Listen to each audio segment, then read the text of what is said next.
I landed with a crash, but thanks to the suit I wasn't hurt. I had no idea where the pad had taken me, but back then, I didn't care so much about where I was going, or how I would get home.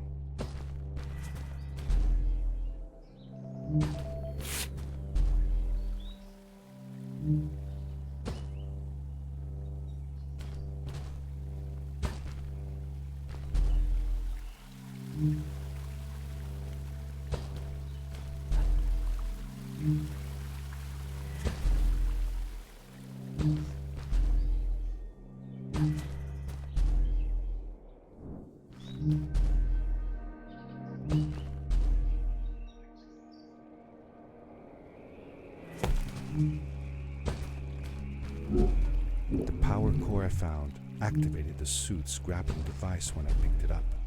It must have been left here by my uncle.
These blue lights, did Fred put them here? Or was somebody else here as well?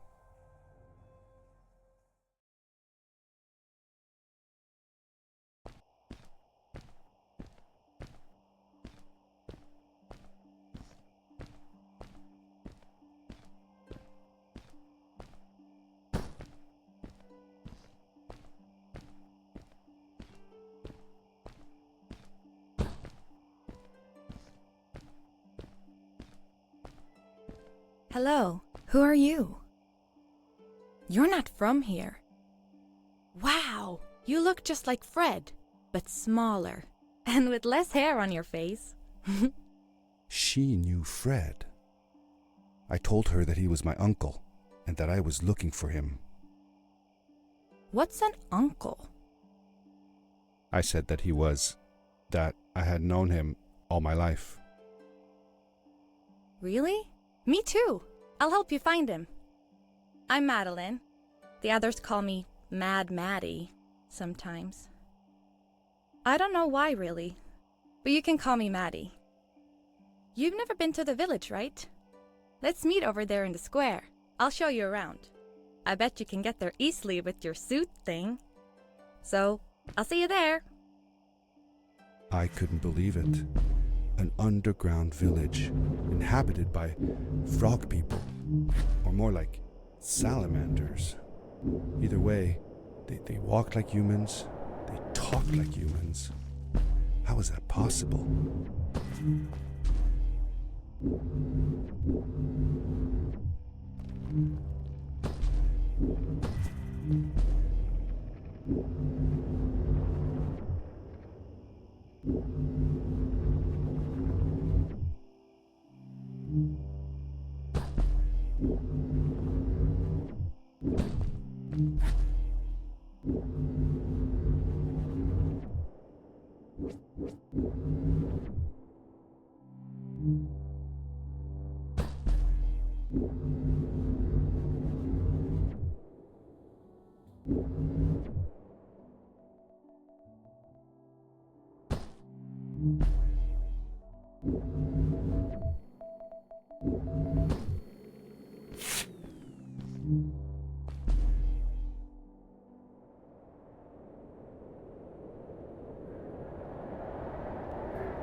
Darkness swept over me as I left the glittering lights in the village behind me and headed for the ominous shadows of the chasms.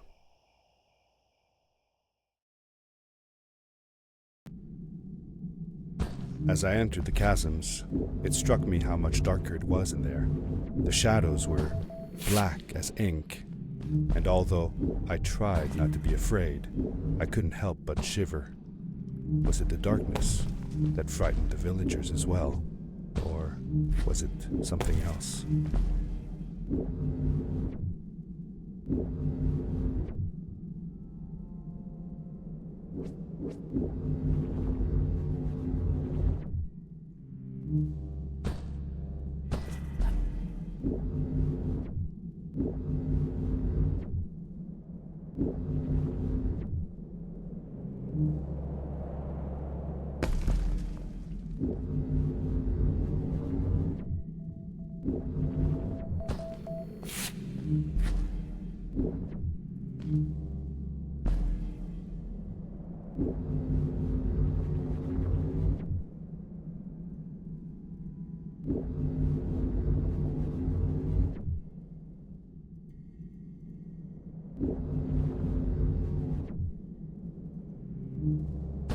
Seemingly bottomless pits loomed below us, everywhere in the cave. The further we got, the more I felt like what faint light existed down there was getting fainter. I was really glad that I wasn't alone.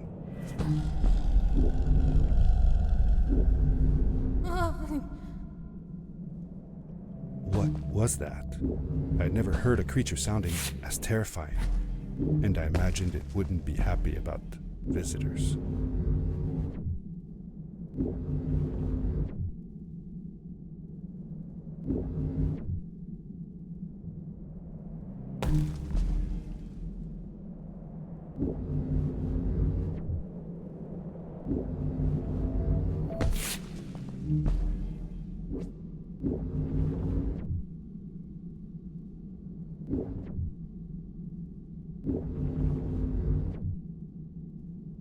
It is really dark down there.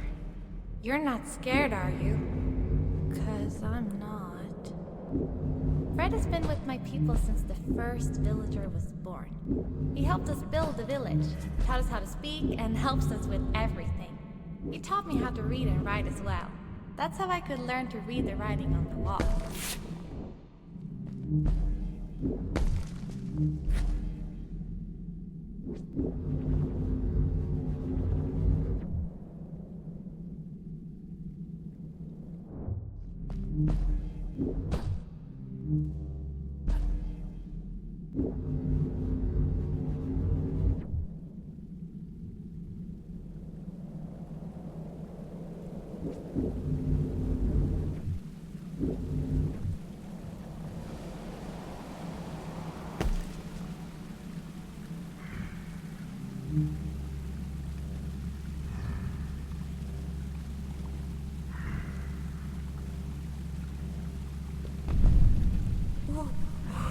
Whoa, dude. I think I figured out what that writing was going on about. Maybe we shouldn't charge right out in front of that thing.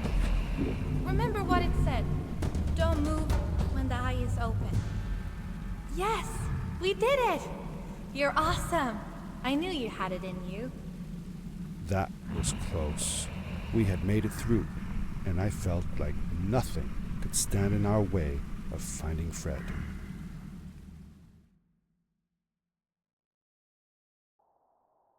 Oh, another one. This one says, "Welcome home."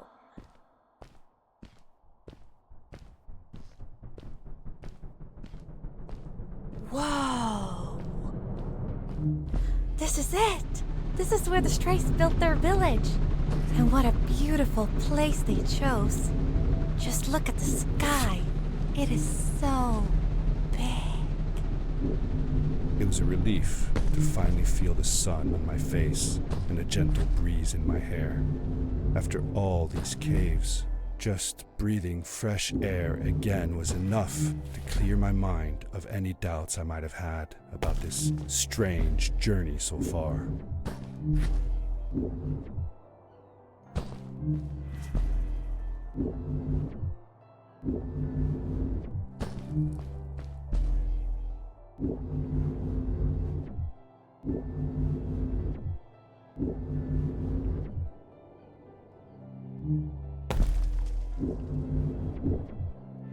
Along my journey, I had seen many pieces of floating rock, but here they were much bigger. Some were big enough to fit whole villages. How was this possible? Maybe it had to do with the crystals that seemed to be everywhere.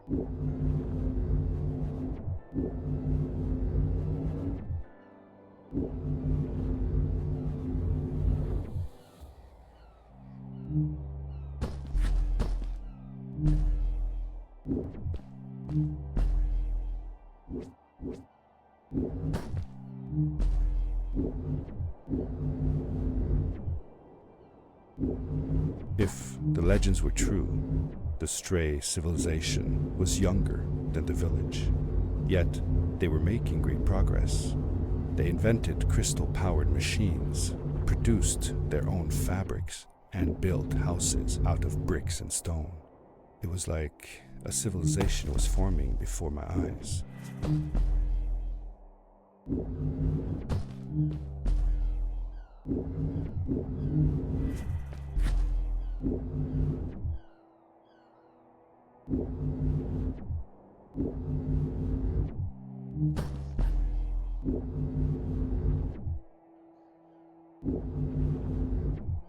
Hey, let's play a game. I bet that you can't get through this part without using the grapple device.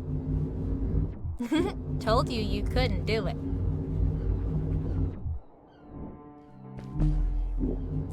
Told you you couldn't do it.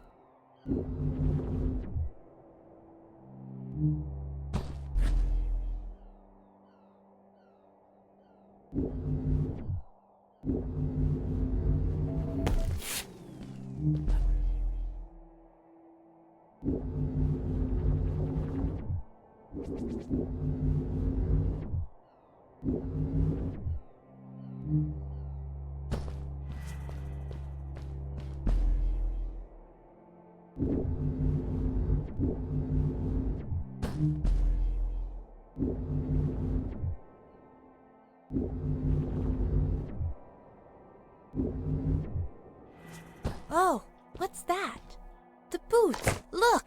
Couldn't you wear those?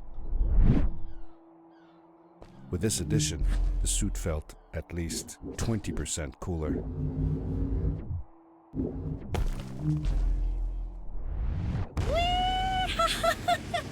This is awesome! It was awesome. I don't know how to describe the feeling of bursting through the air like a bullet, so fast that my eyes watered and my belly was full of butterflies. Never fully in control, but still feeling like the coolest kid in the universe. I guess I just described it, didn't I?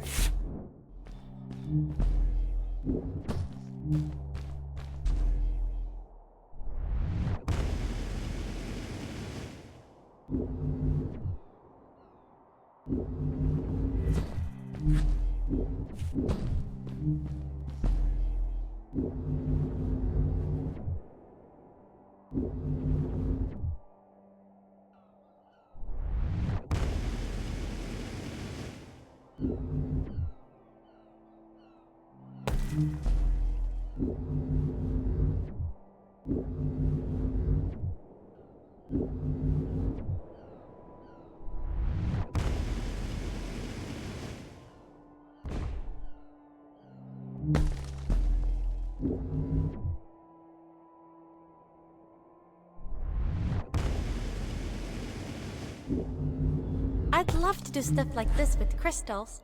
Just think of the possibilities. Whole machines are powered by them. I almost can't believe it.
We hadn't seen any people around yet, but ahead of us lay what looked like a proper town. The strays from Maddie's stories. I could imagine how she must have longed to meet them all her life. And now, here they were.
Maddie was silent for a while.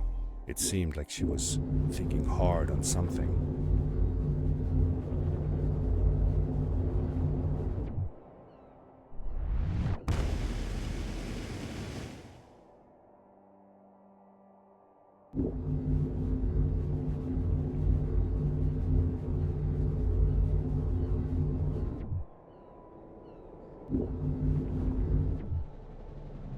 Quickly, grab a hold of that crate.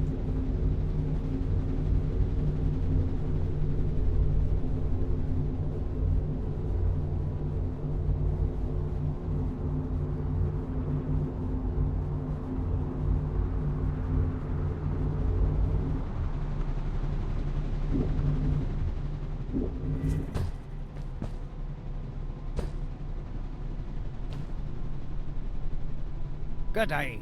Here's a boat to Ice Cave. Though I'd take the other one if I were you. That one goes back to the outpost. Wait a minute. I was thinking. I don't know if I should go with you. I mean, I want to, but I also want to, well, stay here. Maybe it's strange, but I just feel like these people liked me and accepted me for who I am. Kinda like you. I want to be with you too, and help you find Fred.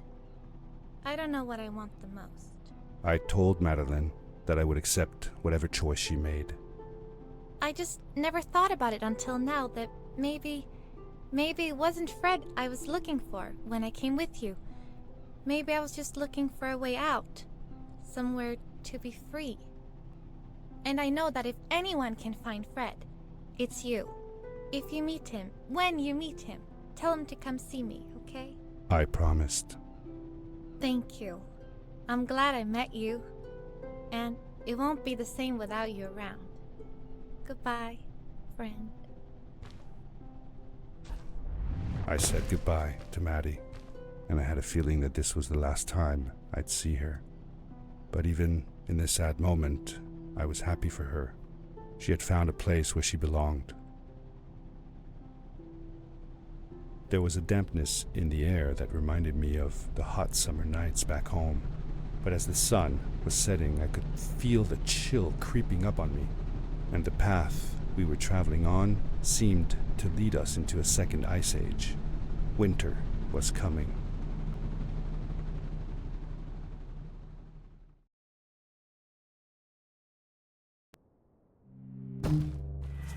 Into the caves again, and now it was just me, alone in these cold, barren halls of ice. But Fred had been here, and now I could feel it. I was getting close. Something wasn't right. The grapple device's energy beam was somehow reflected off of the ice, and I couldn't get a grip. I had to look for areas where the ice was not so thick. This was going to be a challenge.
I found another one of Fred's campsite, noticeably newer than the others. The fire was still smoldering, and I could faintly pick up the smell of the aftershave he always used. I was closing in on him. I could feel it. He had left some tools behind that I could use to repair my boots. That should do it. Good as new.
It was dark all around me, but there was a light at the end of the tunnel.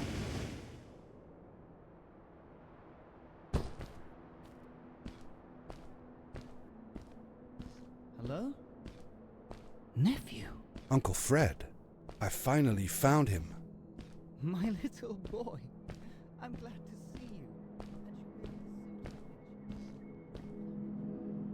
I said that I found the suit in his workshop and that I came looking for him.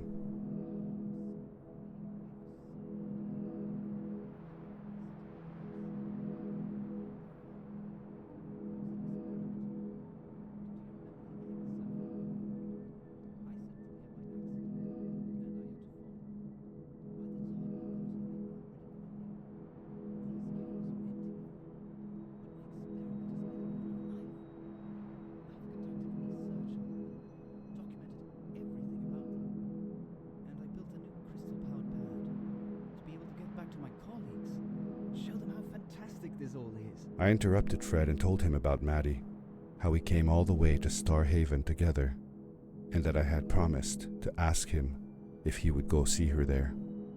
Madeline. My little Maddie. I should have taken her to see Starhaven long ago. She was always so curious about the strays. I left her. I wanted to protect her. Or rather, protect myself from losing her. I've changed I'm not going home. What does research or praise matter when I can be here with these creatures? They need me. And it's just as well. I don't trust this pad for more than one ride anyway. You need that ride.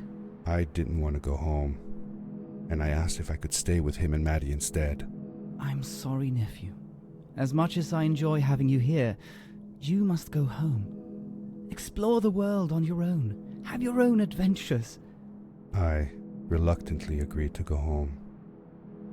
I was going to miss my uncle. I will miss you too. But I'm sure you'll do phenomenal on your own. And don't worry about me or Maddie. We'll be fine. The pad is yours, boy. When you're ready.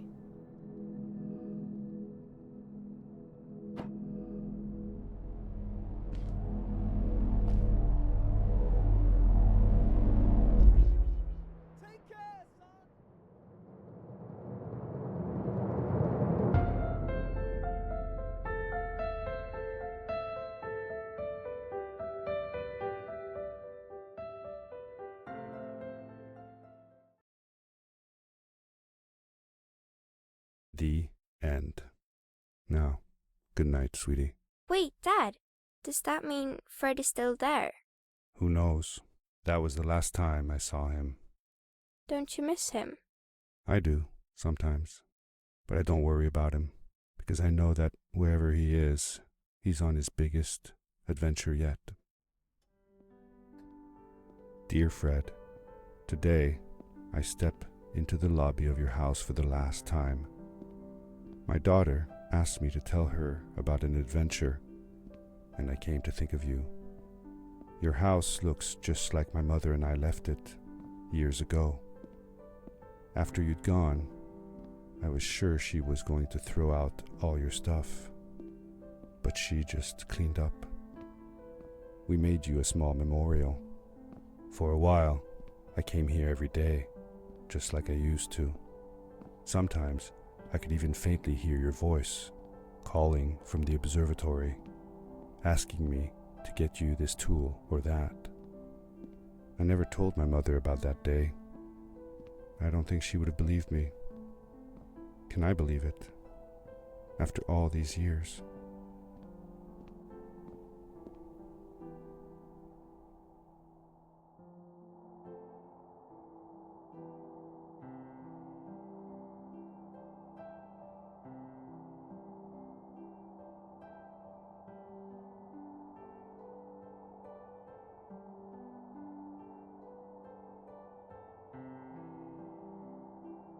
Uncle Fred, thanks to you, I have found an even greater adventure. Thank you. Love, your nephew.